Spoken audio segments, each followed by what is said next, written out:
जी अस्सलाम वालेकुम। यासीन आपके साथ हाजिर है ताज़ा तरीन अपडेट के हवाले से। काफ़ी दिनों से आपसे ये बात कही जा रही है कि अमेरिका में एक फाइनेंशियल क्राइसिस, काफ़ी दिनों से उसके हवाले से बातें हो रही हैं कि अमेरिका में डेट सीलिंग का क्राइसिस जो है वो बहुत ज़्यादा प्रिवेल कर रहा है। और उस डेट सीलिंग के हवाले से बहुत सारी बातें और बहुत सारी मीटिंग भी अमेरिका में होती रहीं। और अभी ताज़ा तरीन इत्तलात के मुताबिक अमेरिकी प्रेसिडेंट मिस्टर जो बाइडन साहब मुलाकात करने जा रहे हैं। अमेरिका के हाउस ऑफ रिप्रेजेंटेटिव के जो स्पीकर हैं उनके साथ उनकी मुलाकात होगी और इस हवाले से मामला तय किए जाएंगे कि क्या 1 जून से अमेरिका में डेट सीलिंग क्राइसिस जो आने वाला है उसको अवॉइड किया जा सकेगा या नहीं। इस हवाले से पिछले हफ्ते भी बहुत अहम मुलाकातें रहीं और हाउस ऑफ रिप्रेजेंटेटिव के बहुत सारे अरकान मुलाकात और मीटिंग में बैठने से उन्होंने इनकार किया और इस हवाले से कोई बातचीत नहीं हो सकी। डेट सीलिंग ये हम बहुत अरसे से सुनते चले आ रहे हैं कि अमेरिका में हर साल एक क्राइसिस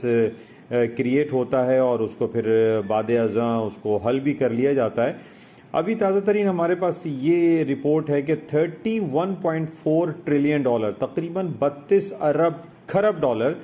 32 खरब यानी 32 ट्रिलियन डॉलर की ज़रूरत है अमेरिका को 1 जून से पहले कि वो अपने डिफरेंट ऑपरेशंस, अपने डिफरेंट सर्विसेज और जो बॉन्ड ऑब्लिगेशंस होती हैं या बॉन्ड की जो अदायगी होती हैं या डिफरेंट फाइनेंशियल जो पेमेंट्स होती हैं उनकी अदायगी वो फुलफ़िल कर सके। इस हवाले से ये बातें चल रही हैं कि अमेरिका डेट डिफ़ॉल्ट कर जाएगा, डेट सीलिंग में उसके इजाफा नहीं होगा। ये पिछले तकरीबन 10-20 सालों से हम ये सुनते और पढ़ते चले आ रहे हैं कि हर साल जो भी अमेरिका की फ़ाइनेंशियल क्राइसिस होती हैं उसको कांग्रेस टेकअप करता है, उसको हालात को बेहतर कर लेता है और मामलात जो है वो सुधर जाते हैं। लेकिन आज की जो खबर हमारे पास चल रही है कि अमेरिका डेट सीलिंग में इजाफा नहीं करेगा, यानी उसके जो डिफरेंट जो अदायगियों के हवाले से उसको पेमेंट दरकार होती है वो उसकी डेट सीलिंग की जो लिमिट्स हैं उसमें इजाफा नहीं करेगा। बहरहाल इसकी मुलाकातें अभी भी चल रही हैं। 1 जून से पहले इसको मुकम्मल करना है। बहुत सारी जो शक व शुबहात हैं इसके अंदर मौजूद हैं कि अमेरिका का हाउस ऑफ रिप्रेजेंटेटिव इस बात की अब इजाज़त नहीं देगा कि वो अपने ट्रेजरी डिपार्टमेंट को ये कहे कि वो 31.4 ट्रिलियन डॉलर यानी तकरीबन 32 खरब डॉलर की डेट सीलिंग में इजाफा कर दे।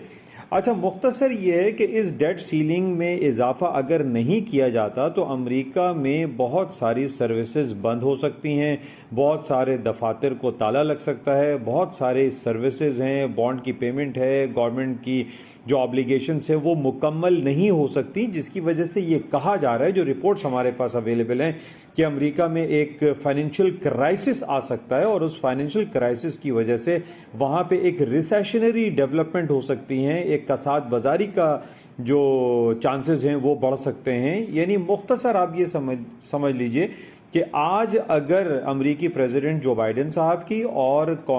हाउस ऑफ रिप्रेजेंटेटिव के स्पीकर की मुलाकात सूदमंद साबित नहीं होती तो एक फाइनेंशियल क्राइसिस की तरफ अमेरिका जा सकता है। और हमारे पास सिर्फ अब 1 हफ्ता है और अमेरिका अगर इस हवाले से कोई मुस्बत पेशरफ्त नहीं करता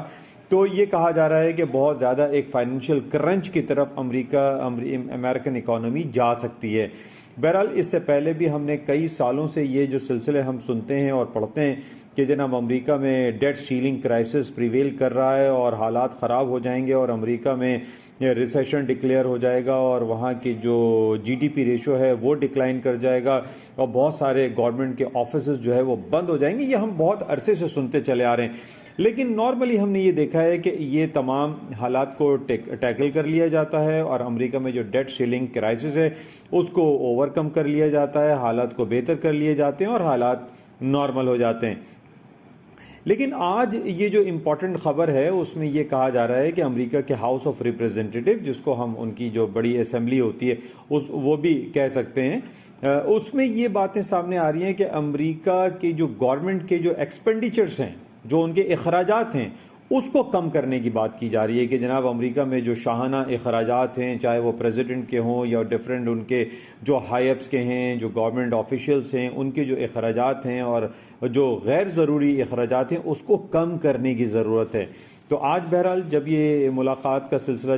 चलेगा लेट नाइट पाकिस्तानी वक्त के मुताबिक, आप कह सकते हैं कि रात को 11 और 12 बजे इसके कुछ नताइज सामने आ सकते हैं, या मार्केट क्लोजिंग के बाद इसके नताइज आ सकते हैं। जो बातें और जो मुलाकातें होंगी उसमें अगर हाउस ऑफ रिप्रेजेंटेटिव या उनके जो अरकान हैं वो इस बात पर आमादगी का इजहार कर देते हैं कि भाई आप जो है अब अपने अखराजात में कम करें, कमी के लेकर आएंगे, तो तब ये बात कही जा सकती है कि हाउस ऑफ रिप्रेजेंटेटिव या वहाँ के असेंबली के जो लोग हैं वो 31.4 ट्रिलियन डॉलर की जो डेट सीलिंग है उसके अंदर इजाफा कर दें। और इजाफा करने की जो ख़बर हमारे पास अगर आएगी तो इसमें बाज़ारों में कुछ ना कुछ तब्दीली जो है वो आ सकती है। हम ये कह सकते हैं कि हालात बेहतरी की तरफ जा सकते हैं, स्टॉक मार्केटों में तेज़ी आ सकती है, क्योंकि ज़ाहिर है जब ये डेट सीलिंग क्राइसिस जो है वो ख़त्म हो जाएगा तो हालात बेहतरी की तरफ जा सकते हैं, स्टॉक्स में तेज़ी आ सकती है। और अगर इसकी इजाज़त नहीं दी गई,